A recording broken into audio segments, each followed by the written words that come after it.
slot na sa gabi close yung shop nila. Oo. Marami naman dito di ba, na pag gabi closed. Oo, marami sir.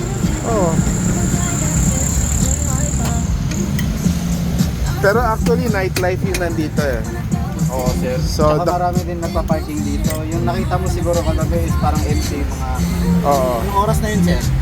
Alas 10. 9, 10, yeah. Medyo maaga pa yun sir. Kasi yung mga iba dito, 11. Oo. Manapon pa. Okay. Talagang high times, 11. Oo.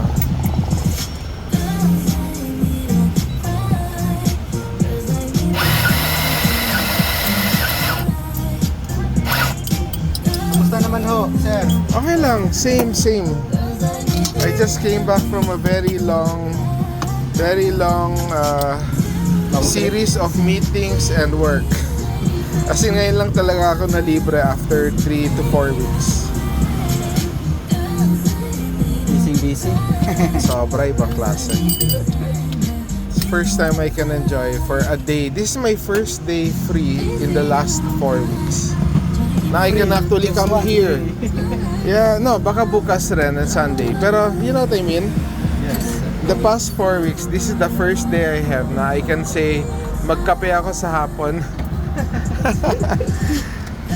Like kanina whole morning sa SB.